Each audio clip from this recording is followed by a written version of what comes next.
going on, crypto people? It is the Crypto Siege with another day in the life and the crazy life that is the digital asset space. Good morning, good afternoon, and good evening to each and every one of you. I apologize there, the intro, man. The freaking internet is killing me over here. Holy moly. Interesting day, very exciting day today. The crypto bill from Senator Lummis and Senator Gillibrand got released today. I know the last couple of days, there has been this tendency to kind of lean one way or another, right? And so what happens a lot of times is people put on their maxi hat, right, in defense of what they believe to be maxis, right? And so what I did is I looked into a couple of Twitter channels that were definitely on the Bitcoin maxi site end of things, and I just read some of their threads. And I got to tell you that I think the people who were leaning that this was a BTC maxi bill, I think are mistaken. I was going to say highly mistaken, but I can't say highly mistaken because the bill is in depth. I mean, it's very, very detailed. But I'm going to say if they thought the bill was BTC maxi type thing, watch out for Senator Lummis, she's coming to get you type of stuff, they're wrong. Now, I would say they're highly wrong. I'm just going to say they're wrong from this bill, from the bill perspective. And, you know, is Senator Lummis on the Bitcoin maxi side? 1000%. However, this bill, from what I'm reading, is not that. And I do agree.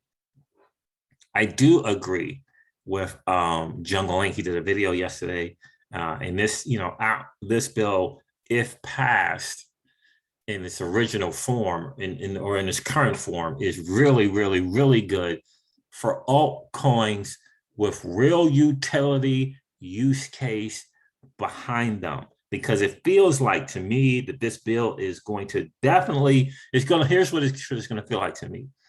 The ripples of the world, of ripples, the XRP asset as a whole, right?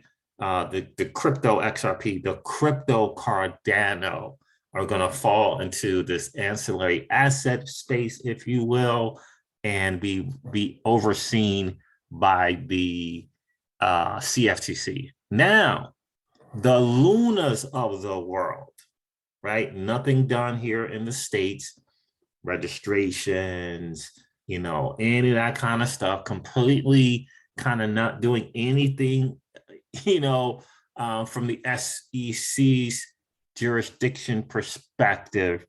Those things, ICOs, those type of things are going to fall under the SEC. And I think that is the way it should be supposed to be. In other words, if you got companies like Ripple who are saying to the world, we're going to use this digital asset XRP, and we're going to use a ledger, and we're going to build products around it, and they're in constant communication with the SEC, right?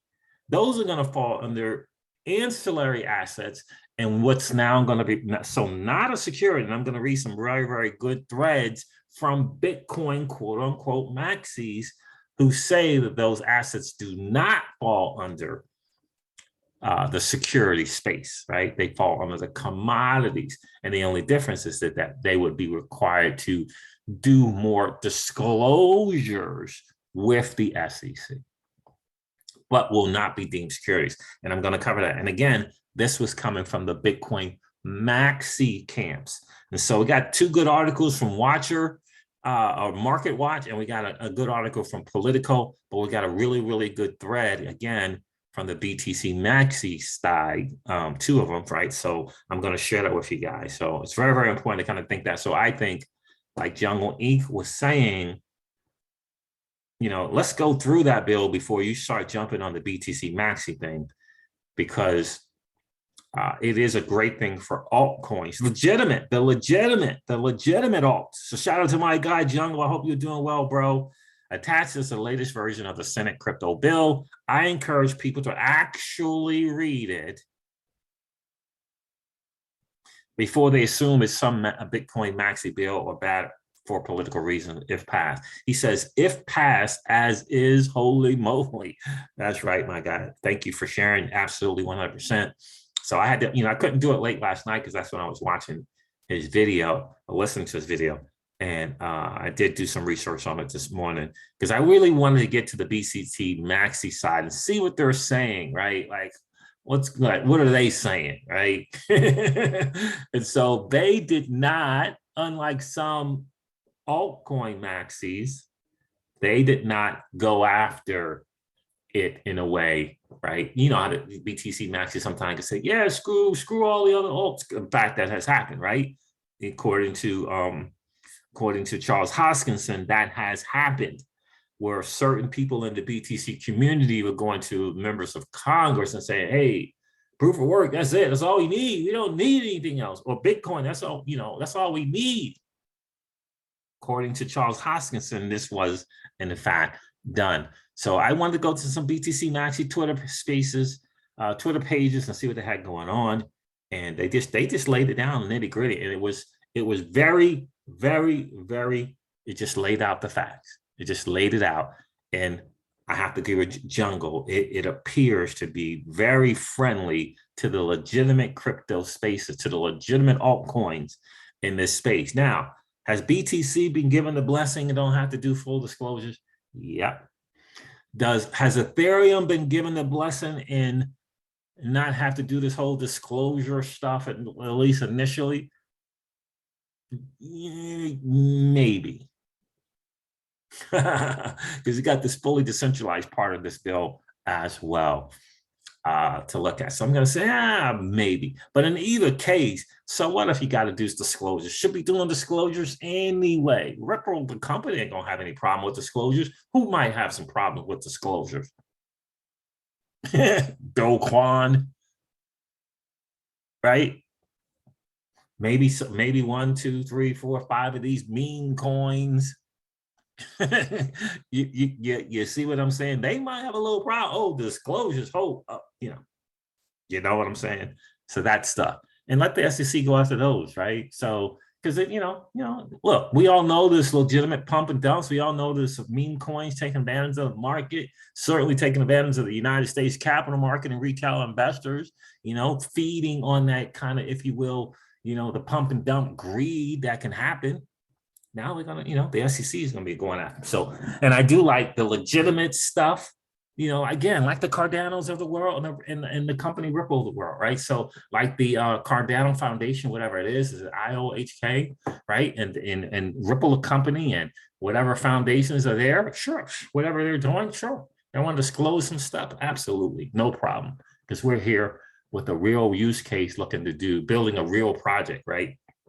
Type of deal. So in any case, I've rambled long enough about that. We're already at 10 minutes and I'm about to say, in any case, guys, this is your XRP Ripple daily news in around 0 to 10 minutes. So let's do it. Look, the market is doing what the market freaking does. We all know it. The Bitcoin dominance is at 44.4%. Yeah. That's not a great number. The total cryptocurrency market cap is at 1.28 trillion, down from an all-time high of over 3 trillion. I mean, under 24 hours, it's down 5%. So Bitcoin is at $29,885. Again, Ethereum is at $1,778. Again, XRP is at 39.3 cents. Again, poor Solana, man. Solana's having some challenges. I mean, the blockchain got halted again, man. What's going on? So in any case, that's just not great. So there it is, guys. Double figure reds all over. The market is doing what the market does. Now, where do I even want to start? Let's go to the BTC, quote unquote, BTC Maxis pages for a second. And I say that because when you read their bio, all of the best Bitcoin content in one place. This is from BitTown. So he says here, the Responsible Financial Innovation Act was released today by Senator Lummis and Senator Gillibrand. There are a lot of headlines and information covering Bitcoin and digital assets. Look here for the best info in different forms. So he says here, number one, Namcios does a stellar job of succinctly pulling out the most important and relevant parts of this bill in this Twitter thread here. And he did. I'm going to cover it. That's the other BTC guide, breaking down important stories and technical developments in Bitcoin at Bitcoin Magazine. So he's from Bitcoin Magazine, apparently, or at least he's a contributor, right? So you go down here, you go through some stuff. It's cool, right? He's telling you can get the access to the bill here, and you can, there's a section here, and there's a little 2-minute thing from CNBC, right? All that's great. And there's another video clip of Senator Lummis. I think it's Lummis. There, people, I don't know if it's Lummis, but I thought it was Lummis. And they're talking about it here. So she says a little thing here on Squawk Box, you know, on kind of their approach. We'll listen to this one really quick. Who have you talked to, Senator Lummis, in terms of the leadership? Are they on board with this? I know you've reached out to both the left and the right. Where do you think your biggest support is coming from? We have found very receptive people on both sides of the aisle. We've met with the leaders of the Finance Committee. As Senator Gillibrand mentioned, there will be 4 committees involved in this bill. So we'll want to go through and sort out how the bill can be divided among the committees, and then continue to meet with all of their members, not just the chairs, but all of their members. The fact that we're on several of these committees helps. We've met with the chairs and ranking members of all of the committees of jurisdiction. They know we're... So that's great, you know, so they're doing the political thing. That's awesome. Okay, so I know there's been some, you know, some kind of scuttlebutt in the community, in the XRP community about Lummis being, you know, a maxi BTC maxi, and maybe she is, but this bill, again, from what I've read and gone through, and we'll go over things and things like digital asset, and we'll go over things like ancillary asset. The bill is not that, okay? The fact that Bitcoin kind of gets the blessing on the commodity thing, all right, cool, awesome, great. The, you know, ancillary assets, will they have to do more stuff? Sure. Will they have to do more reporting? Sure, and we'll cover that. But here's what I want to share from the Namcios guy, right? And I hope I'm saying that right. Is it Namcios? I think it is. I think it's Namcios. His thread was, I think, the best in terms of a overview, and then I'm going to go over Market Watch and what they said in their overview as well. So here's the thread. Senator Cynthia Lummis has officially released her landmark bill covering Bitcoin and digital assets. Here are the major points in the bipartisan bill introduced with Senator Gillibrand. The thread. Minimum exchange. The bill encourages the use of Bitcoin and digital currencies as a minimum exchange. It provides a tax exemption for transactions of up to $200. Commodity or security. The bill defines a framework for differentiating which digital assets are commodities and which are securities. And that is that's the $64 trillion statement. The bill defines a framework for differentiating which digital assets are commodities and which are securities. Now, not Bitcoin, Ether, commodity, XRP, security, not that, but a framework to say which one of those going to go. I think the only one that kind of really got the blessing was Bitcoin. And Ethereum has one foot in the door of commodity already. It uses the Howey test to determine that an ancillary asset, this is important. It uses the Howey test to determine that an ancillary asset is not inherently a security. An ancillary asset is an intangible, fungible asset that is offered, sold, or provided to a person in connection with the purchase and sale of a security through an arrangement or scheme that constitutes an investment contract. So, to be classified as a security, The digital asset must provide the holder with a debt or equity interest in a business entity. So right there, we know what that is with XRP. Liquidation rights or entitlement to interest or dividend payments from an entity. Profit or revenue share in an entity derives solely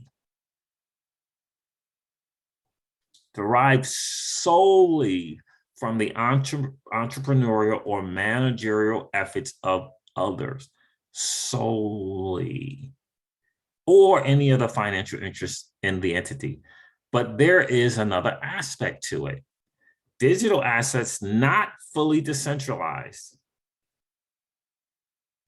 and which benefit from the entrepreneurial and managerial efforts that determine the value of the asset, but are not debt or equity or don't create rights or profits or other financial instruments in a business entity are not securities,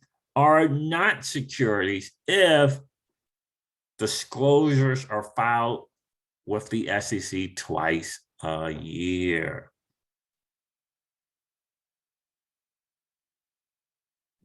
So again, this is just text from the bill.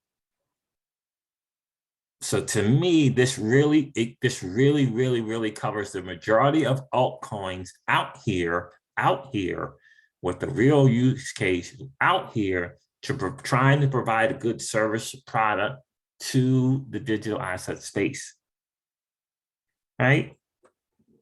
The presumption that an ancillary asset is a commodity can be appealed in court. So if the SEC wants to claim that a given digital asset is a security, not a commodity, it needs to go to court.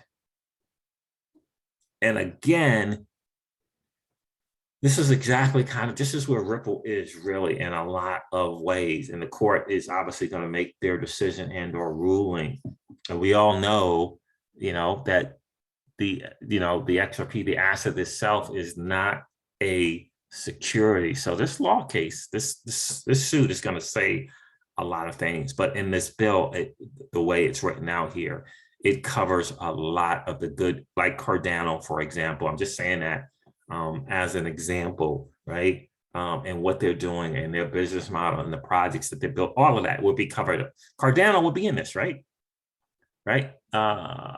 So they got a foundation, all that, blah, blah, blah. Cool. XRP, same thing. So it would be covered by this. And again, it says here, let me read it. Digital assets not fully decentralized, quote unquote. And that's why Charles Hawkins has said, we really as a community got to get, what is this? What is the meaning? What's the full definition of this whole decentralization? What is it? What does it look like? It says digital assets not fully decentralized and which benefit from entrepreneurial and managerial efforts that determine the value of the asset, but are not debt or equity, or don't create rights to profits or other financial interests in a business entity are not, he has it in all capital letters, not securities if disclosures are filed with the SEC twice a year. So I don't know what Ripple has been doing with the SEC. I do, but here's what I do know, that it is the, one of the most fully transparent companies in terms of what it has been doing. And they've been doing that pretty much from day one. Meeting with the SEC from day one. So first of all, I don't know what they're going to try to do in terms of retro with this bill, but the bottom line is we all know Ripple, the company, has been doing this whole thing in terms of being transparent from day one. So the presumption that an ancillary asset is a commodity can be appealed in courts. The SEC might do that, right? And so if somewhere along the lines, Congress kind of gets to this thing or wherever with this framework, and it's deemed that such and such and such is a commodity, and the SEC doesn't agree with it, they can take them to court. Cool. You bow, you do what you do in court, right? So in summary, and I agree with him here, in summary, the majority of large digital assets would be classified as commodities under the text introduced by Senator Lummis and Senator Gillibrand.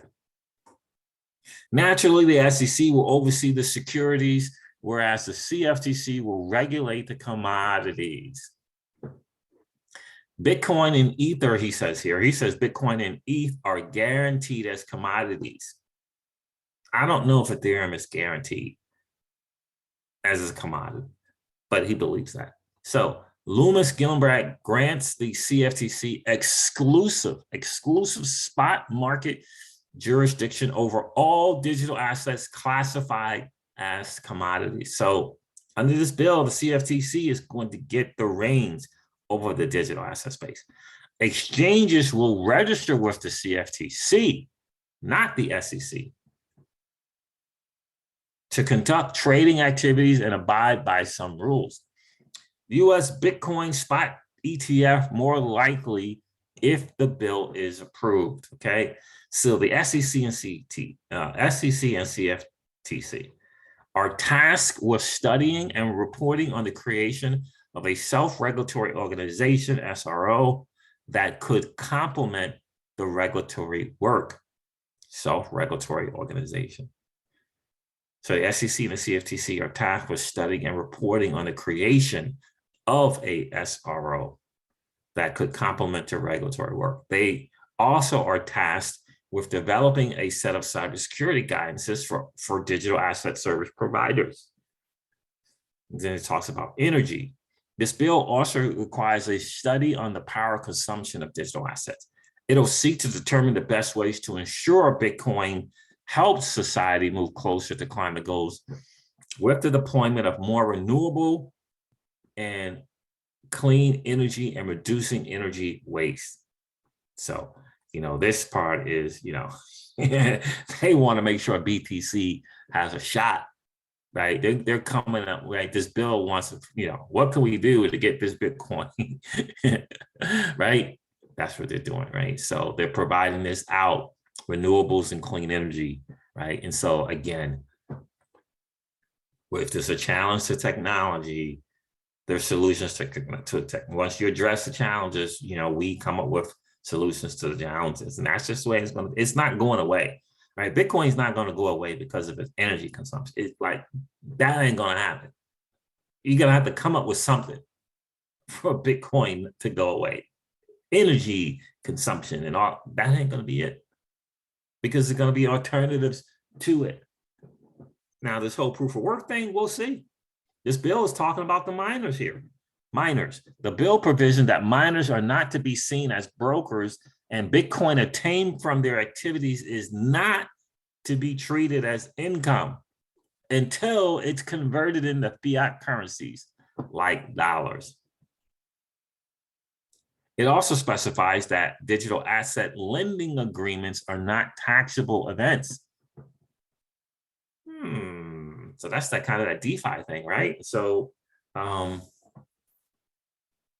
would imagine you deposit your crypto, you're lending it on a platform like Aave, that's a lending deal. Is it not? If you're using the platform Celsius, that's a lending deal, is it not? So it says here, it also specifies that digital asset lending agreements are not taxable events. That is a great thing.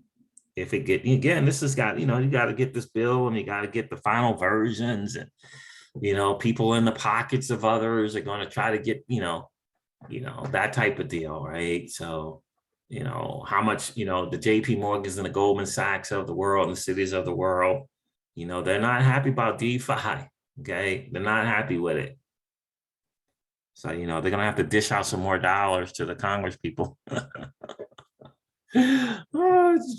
Probably try to get this one changed here. Lending agreements are not taxable events, yeah. So 401ks, the bill requires the Government Accountability Office to analyze the opportunity and risks associated with investing in Bitcoin and digital assets with retirement accounts. Cool. Findings are to be reported to Congress, Treasury Department, and the Labor Department. Perfect. Consumer protection.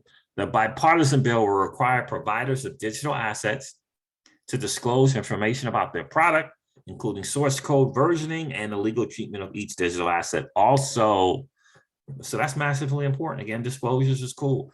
You know, again, who's going to have problems with disclosures? It's not Ripple. It's not the IOHK, like the Cardano Foundation. It ain't them.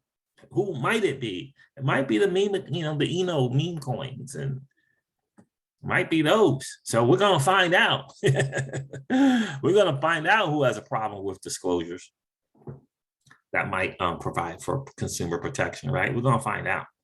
All right, so self-custody. The bill grants the right to a person to keep and control the digital assets they own. It's massive, absolutely massive. Again, this is the original version. You know how this stuff goes. You know how it goes, you know, you get a bunch of people on one side. No, no, no, no, no. So now they got to, you know, that 70-page thing has to turn into 50-page or 40 pages, you know, taking this stuff out, taking that stuff out. So we'll see what happens here. Other provisions include aspects on stable coins, an advisory committee, and clear definitions for the digital asset space. It says here, catch a more detailed breakdown in my latest article for Bitcoin Magazine. That was the one that I had it pulled up, but I got rid of that because I like the Market Watchers one better.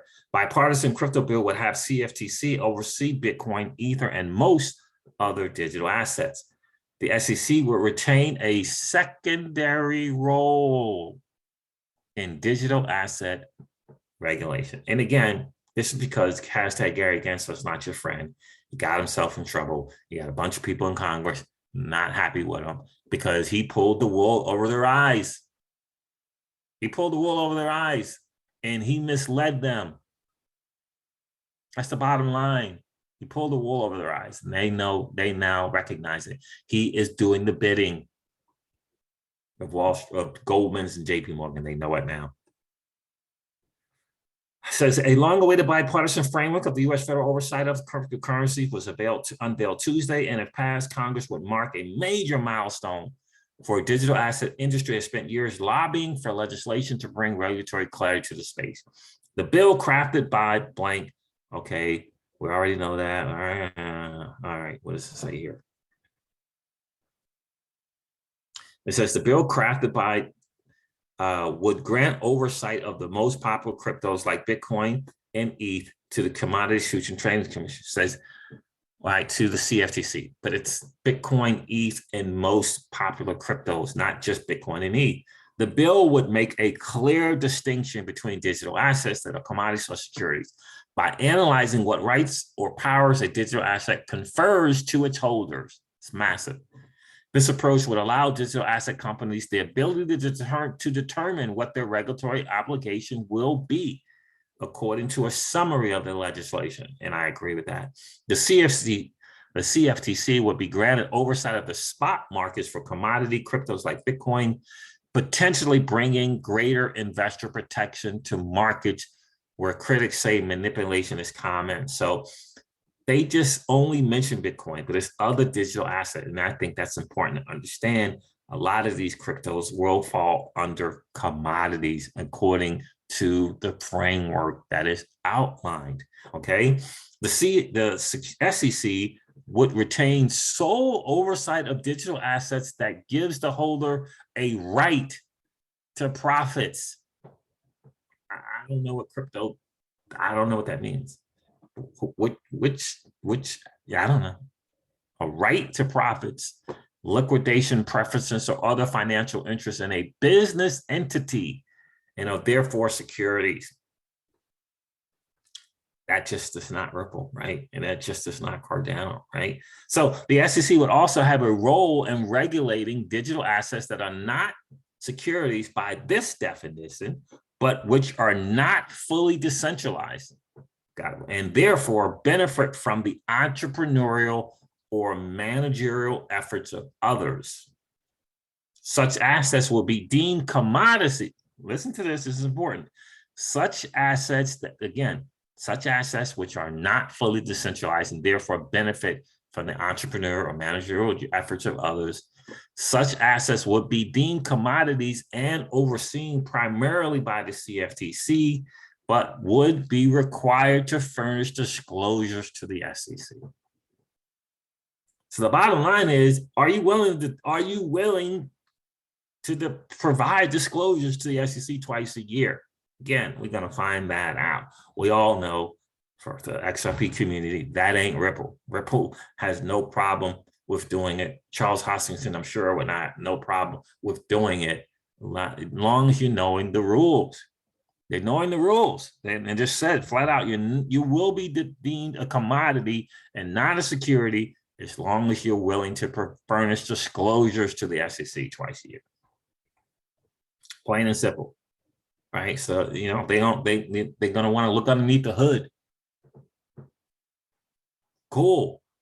Are you legit or not? Are you doing the right thing or not? I mean, it's pretty simple. The United States is the global financial leader, and to ensure the next generation of Americans enjoy, this is a quote, of Americans enjoy a great opportunity, it is critical to integrate digital assets into existing law and to harness the efficiency and transparency of this asset class while addressing risks, said Senator Lummis in a statement. Kristen Smith, executive director of the Blockchain Association, interesting, a crypto industry group, said in an interview with MarketWatch that the bill is a milestone moment in the history of crypto policy and shows that Congress recognizes the importance of digital assets to the U.S. economy. Smith added that we are particularly excited that the legislation gives the CFT, I bet you are, Kristen Smith. Smith added that we are particularly excited that the legislation gives the CFTC primary oversight of crypto spot markets, as well as a provision that amends what kind of businesses must report crypto transactions to the IRS. Following the passage of last year's bipartisan infrastructure bill, which mandated those disclosures. However,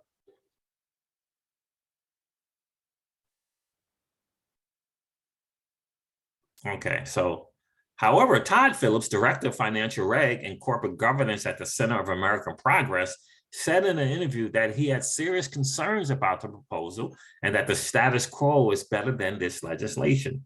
He argued that existing securities laws already give the SEC ample authority to regulate crypto and to demand disclosure from issuers, and that the agency needs to be given the time and the resources to do so. Okay, but that doesn't have anything to do with the bill. So give them the time and resources to do it. Cool. So we don't need to give the SEC any jurisdiction over crypto because they're not our friend. So staff for Lummis and Gillibrand told reporters they are confident their bill can garner support from a large number of reps from both sides of the aisle. Though Al Owen, senior research analyst at Beacon Policy Advisors, said this passes this year. Well, this year we know it's not going to happen, right? This bill is an important step in the process towards comprehensive crypto regulation. I agree, but there is no expectation that this bill will pass this year. So we got it. That's not going to pass this year. So I think MarketWatch did a really, really great job. So ultimately, I think it is a great deal because it's got a foundation. It has this framework so that we can begin the digital asset space and the players in the space can begin to operate with some guidelines. So I really, really like it. It's interesting that the market is down now after having gone through this bill, because I think this is really, really good for the altcoin space. I really, really, really do, right? So the polka dots of the world, right? The people behind polka dot, they're gonna have a problem with disclosures? They're not. They're not. So I like the framework, and it really gives, one, two, at least two ways to get yourself on the right side of being a commodity as opposed to security. And I think this is going to really, really help with people looking to come into this space, but Flare networks of the world, right? It's really going to give them an opportunity to get into this space. And I like it. I just got to say, overall, I'm kind of happy with it. I looked over, let's see here. Here's the bill here in PDF. I got this, right? So ancillary assets is really kind of like that big deal. Let's go to page 301. Did that go to 301? Why didn't that go to 301? Anyway, let's do this. That is really the main thing.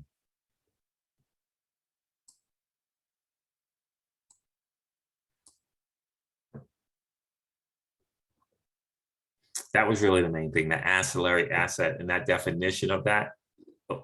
Oh, section 301, so I went the wrong way.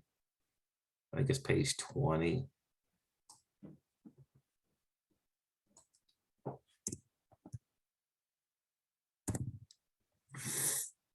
You know, the whole ancillary asset, jurisdiction over digital asset, you know, ancillary asset, that was the difference for me in kind of determining where, you know, we as XRP holders, where would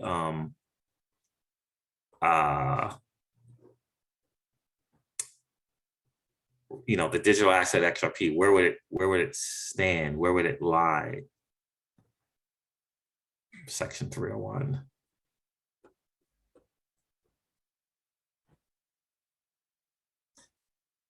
And this whole disclosure stuff here, again, very, very hard to read this bill.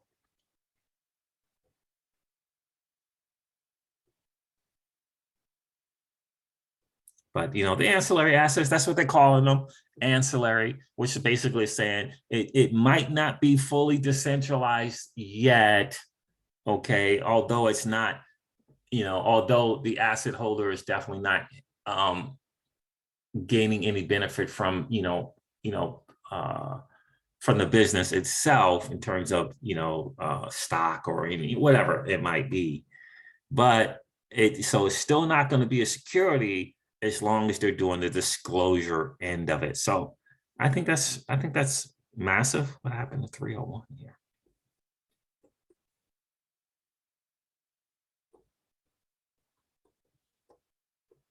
I think the market watch people who laid it out, I don't even know what happened. It went 41 to 302, no 301. Value, to the extent available to the issuer, the average daily price for a constant unit of value of the ancillary asset during the relevant reporting period. Okay, that's just too much stuff. Let me do this, ancillary asset.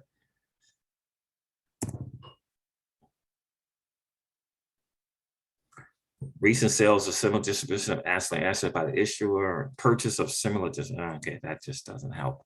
But in any case, that was the bail deal. If the issuer has previously provided ancillary assets to purchasers of securities, information on the subsequent history of those. So this is all kind of disclosure requirements. But the bottom line to it is really what Namcio laid out here. Really, really, really, really important. I'm going to read it again. I know we've gone a little long, but this is important. Commodity or security.